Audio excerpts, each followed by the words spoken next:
I can't count the number of times I've said, I play Dungeons and Dragons, and gotten the response of, ew, what a nerd.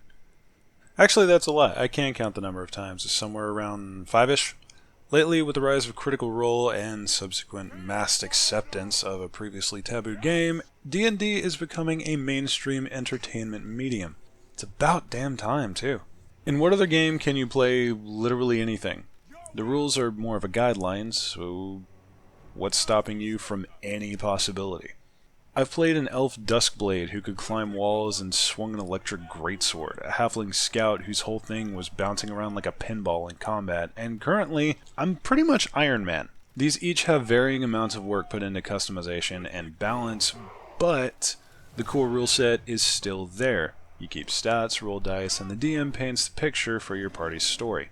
Today's video will be a primer for anyone interested in playing D&D and a light guide on how to get started. I'll be covering mostly the player's handbook and later get into Xanathars for some spice. We might even get wild later and take a dive into Eberron. If you have no idea what any of that means, don't you worry, I'll get to them eventually, but for now, we're covering basics. So take a seat, grab a drink, and kick back. Let's boogie.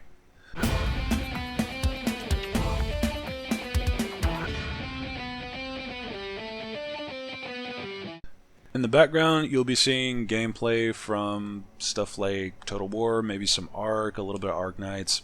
I don't really know what kind of setup I'm going to go with for this series, but we'll get there eventually. For now, it's going to be very podcasty. So apologies for that if you're not a fan, but worst case scenario, you could totally just tab out of the video and listen to me rant. So, how the hell do you play? Well, that's actually the easiest part. You say what you want to do. Obviously it's not that simple, but that's what it boils down to, that and rolling dice. Let's establish a party real quick, just to keep things organized. So let's say random guy, we'll call him Kevin, decides to run a game. This would make him the Dungeon Master or DM who builds and or curates the world that players will be dropped into. He manages to recruit his three pals, Jamie, Lance, and Alice, as players. One shy of a stereotypical party, but this is perfectly serviceable for a starting adventure. Now, you unfortunately can't just grab a piece of paper, some dice, and go to town. Well, I wouldn't recommend it for a starting player. You'll need some literature to get rolling.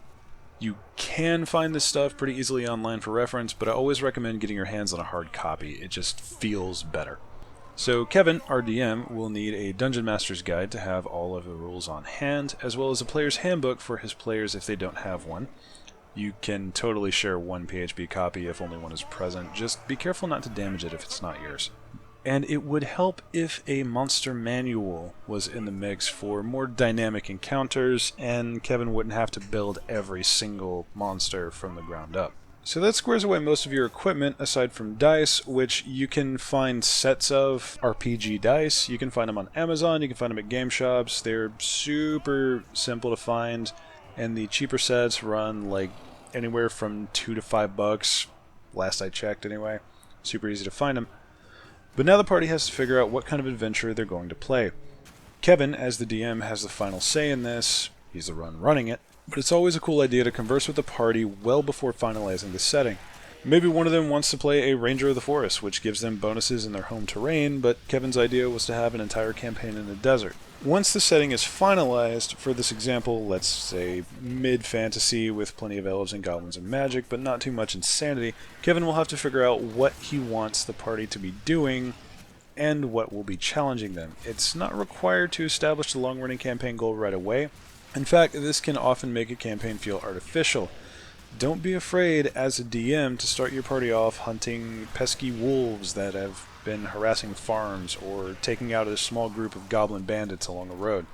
Side quests make a game sometimes. Kevin decides to run a campaign based around finding a specific item. Let's call it the Conqueror's Ruby. The cult has stolen it from a royal vault and now plans to do something with it. Their whole evil plan doesn't need to be known right off, and in fact, the party has no reason to know it at first. That could be some questing all its own, the investigation of what the evil plan actually is. It could be you've been working for the bad guys all along. But this also doesn't have to consume the party's time. Maybe they can take a detour and go questing for a magical dragon-slaying sword because they heard it was common for this cult to work with dragons. As a DM, don't be afraid to let your players start their own quest lines so long as they stay more or less on target for the campaign. Now we have an idea for the goal, and let's say this kingdom will be in a traditional, moderately wooded, plain-strewn continent similar to what we see in fairy tales related to England. There's plenty of ways to ensure the party meets up, but let's go with the cliche everyone meets in a tavern approach for simplicity's sake. Once everyone organizes their time and gets to meet up, it's a good idea to have a session 0, heavy air quotes, to square everything away. This is traditionally where players either make their characters or finalize them with the DM. It's also a good time to work on backstories and any interplay between player characters. This is, by the way, also a great place to ask questions about how to play the game, if anyone can let you borrow equipment, like say books or dice, and get an idea of how to prepare for your actual first session. We'll gloss over this part for the moment and say that the lineup is Jamie as a sorcerer, Lance as a smooth-talking rogue, and Alice as a druid to stay versatile. I'll go into a dedicated character creation guide, and hey, we might even revisit the process these three took for continuity.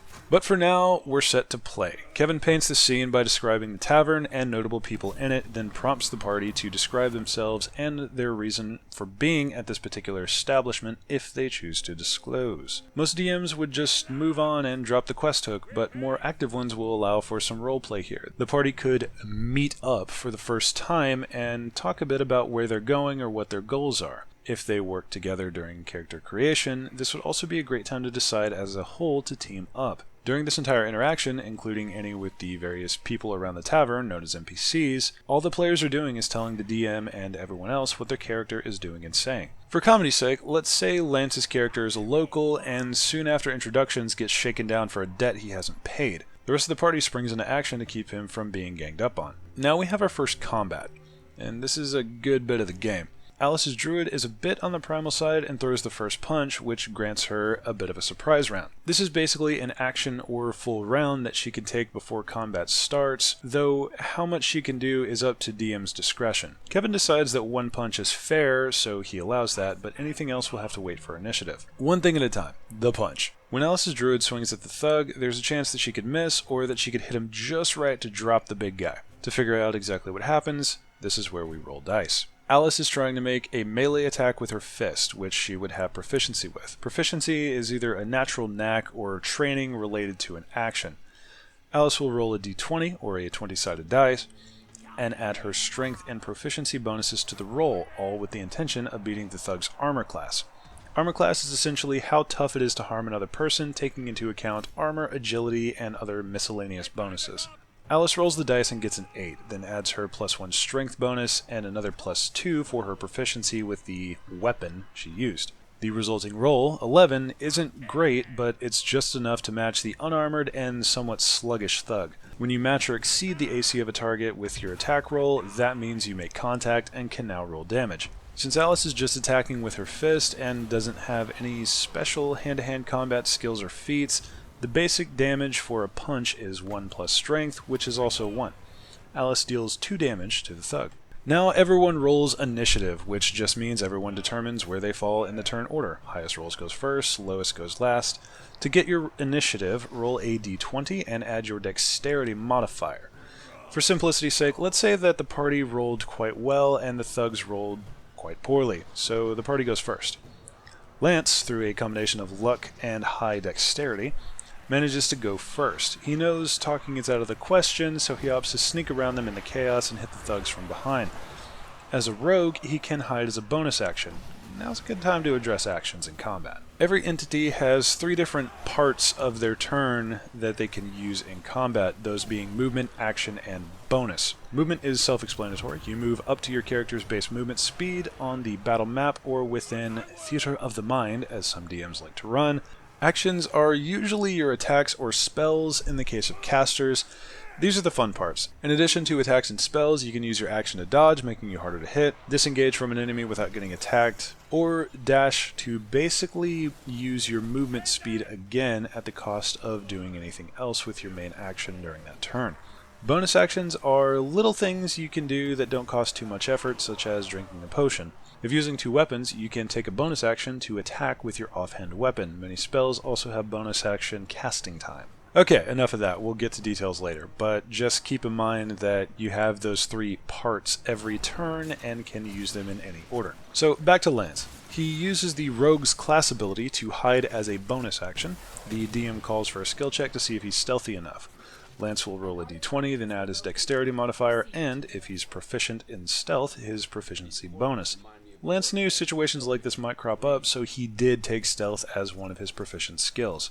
He rolls a 12, then adds his dexterity bonus of +3 and a proficiency bonus of +2, resulting in a 17. There's very little chance the thugs will beat that, but Kevin rolls a perception check on them anyway. The thugs get a 9, and though they are proficient in perception, all of them have a -1 to wisdom, which is the corresponding attribute to the perception skill.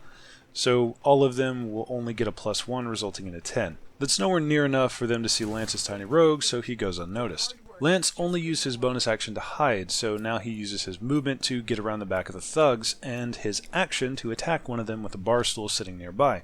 Being a halfling, Lance's character can't reasonably lift a bar stool with minimal effort, so Kevin has him roll a strength check. Lance's rogue has a low strength score and rolls poorly, which causes him to drop the bar stool before impact, alerting the thugs to their position and intent. This is pretty much how the whole game goes. Once a player's turn comes up, they will tell the DM what they want to do and in what order. Then the DM will decide if a roll is needed for the intended actions. If a roll is needed, the player will make the roll and add any relevant modifiers for skills, attributes, and saves. Then the result will decide whether or not they succeed. All this is the simplified version, to be perfectly fair. When calling an attack, feel free to get detailed with it. Instead of saying, "I swing my sword at the goblin," get creative. Say something like, "I sprint up to the goblin and drop into a power slide as I whip my blade at his throat." Gets a little gory, and you might not get a bonus to hit or anything like that, but it'll make the session feel a lot more epic, and it's frankly just more fun. Similarly, it's up to the DM to paint a proper setting and keep the game feeling fresh through encounters, role-playing, and anything else the party might be doing. The DM is responsible for providing setting, conflict, and rewards, so either be well prepared and have copious notes, or cut them a bit of slack if things go a little rocky. Being a DM is really hard work. And that is pretty much it for the absolute basics on what you need to play the game and how to do some of the lighter stuff. There are loads of nuances to explain, but it all boils down to telling your DM what you're doing, maybe rolling a d20 to see if you succeed, and maybe rolling another dice to see how potent the action was. You can do this on notebook paper with just the books on PDFs if you're okay with absolute bare bones, or you can get deeper into the game and have battle maps and books and grids and miniatures of your adventuring party. No matter what level you play at, how much money you put into it, or even what setting you want to visit, D&D is a game without limits. You can do high fantasy, realistic history, distant future, or post-apocalyptic wasteland. All you have to do is agree on the numbers and stats and make appropriate characters. In case it wasn't obvious, I highly recommend trying to join a game if you haven't already played. Most groups are always excited to bring in a new player unless they're completely overloaded with numbers as is. Don't be afraid to ask questions. Most players will be happy to explain how things work, and DMs thrive on that teaching mentality. If you can't find a group or already have some friends who are interested but inexperienced, don't be afraid to just play. There's no wrong way to play D&D as long as you're having fun. Ladies, gentlemen, and otherwise, thanks so very much for staying around until the end. If you have any questions, by all means, leave them in the comments section and I'll do my best to address them. Drop me a like if you enjoyed and drop a dislike if you didn't, and feel free to leave me a comment telling me how I might improve. Happy questing, have a wonderful day, and I'll see y'all next round.